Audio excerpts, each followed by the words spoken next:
Donny Walker here. How's it going? So, just finished an old school 036 cylinder. Haven't done one of these for a long time. Just good old school cylinder, kind of a miniature version of a 066, eh? And it's funny, I had a 372X torque sitting right beside it. You know, it's the same bore size. Just a 372X torque, or sorry, 572 X torque has, or auto tune, I should say. I'm way off on the numbers this morning. Let's start over again. This 036 old school, which is like an old 066 cylinder, nice little motors, has the same bore size as a 572X auto tune.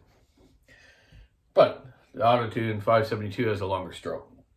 These are good old motors. This guy sent this to me, Nathan Dubuck from the US, I believe. It's a brand new OEM cylinder. Super old box, man. This has been in someone's inventory for a long time.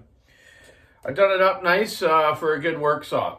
So I just wanted to mention, any of you guys rebuilding these older ones like this, make sure you go through the carburetor decently, because you know that's the lung of your motor, right? Make sure your fuel lines, your pulse line, your carb boot, your carb kit is fresh, and put some seals into it. Then you should, you know, air vacuum check it as well if you're unsure of the use of it from years ago or who owned it before. But if you are rebuilding an older one like this, yeah, put new seals on it and make sure all your fuel system's proper. You know, the fuel lines deteriorated a tad or swelled up, who knows? I've seen them in all different situations, all gummy and stretchy. And just throw a new one in for the cost of it. Do it right and use OEM parts. If you can't find them, if they're not available anymore, then source some aftermarket stuff, but buy decent stuff. I found aftermarket carburetors lately are just junk. I maybe get 1 out of 5 I've seen that actually work. So I wouldn't even buy any anymore. OEM's the only way to go.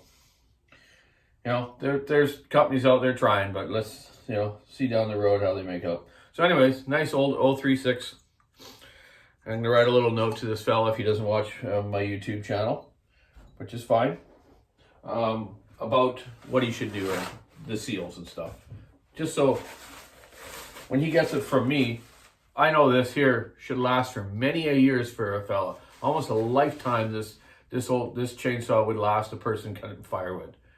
When it's put together right and run right RPM set of the carburetor, you know, can put a modified muffler on it for sure. Nothing wrong with that. It runs cooler, runs better, give you more horsepower. Just as long as you got a sharp chain and the fuel system's good at the right RPM, it'll last you a lifetime. Yeah. Someone commented on my hat here, the Walker Eyes hat with the Husky on it. Actually, my dad's friend Norm Gowdy from Souk, one of the best logger sport choppers, saw operators on the west coast here in logger sports for many years. Hopefully I'll see him this summer, maybe at Port McNeill if he's going to come up and check out the show there, or at another logger show. Thanks, Norm. Dad gave you the hat that you gave him. It's all good. It's my dad's birthday, May 1st on Sunday. He's been a little under the weather, so is my mom. But I'm going to try to get the family together and have a little barbecue at their place. If not, I might take him for a drive out to the racetrack and then run a couple saws. He can just stand and watch me run them, and I'll start them up. So we'll see how that goes. It's not written in stone yet. My gal Shelly's going away, taking my Fozzie Bear dog, the Fozzarelli, to Vancouver to see her daughter for a couple days. And meanwhile, I'm going to work on my go-kart and a couple of saws on my own. No customer stuff or anything this weekend.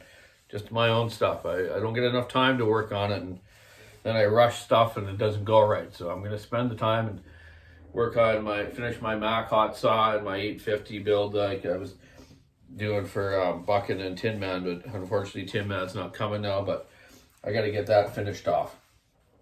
And my go-kart, I'm going to take and put the Briggs motor on this cart here you see behind me and get ready for May 7th and 8th, a 2-day event at the couch in Motorsport Park on Vancouver Island here.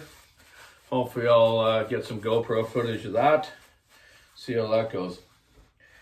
Anyways, yeah, old school saws. Make sure you reseal them and get the fuel system right. It will last you a long time. A life, you know, I've seen friends of mine with old 288s, old 064s, same as these old 36s. They've had them forever. So hey, keep your saw into it, stick in the ice, rubber in the road. Check out the walkersawshop.com online store. And I'll get back at her, build some fine saws today. I'm gonna do a couple more 500s and a 572. And my Echo test saw is working really well. The fellow that is breaking it in for me and running it just to try it out, he loves it. He's ordered one for himself now, but the one he's using after about 5 tankfuls, I'm going to take it up in the bush and run it into some big wood with a follower friend of mine, and you'll see that too. So yeah, 7310s starting to rock, man. I got it figured out, and I'm doing a couple more right now for a couple customers. One I think for a fellow in Ontario, one in the US. But you'll see me running it with the follower here soon. Gets 20 minutes per tank on fuel. Not too bad. It's kind of in the range of an old school like 372. And like a 461 as well. So yeah. Oil's good. 1-to-1 ratio on the oil to gas, so it's oiling good. It fits the tree very nice. It's very comfortable to run. So you'll see my Echo running a bit more, and I'll get out and do that footage with the follower. Hey, have a great weekend coming up. Man, it's the end of April. Can you believe it? April showers, May flowers, so flowers are starting to grow. Have a great day. Bye, Mom.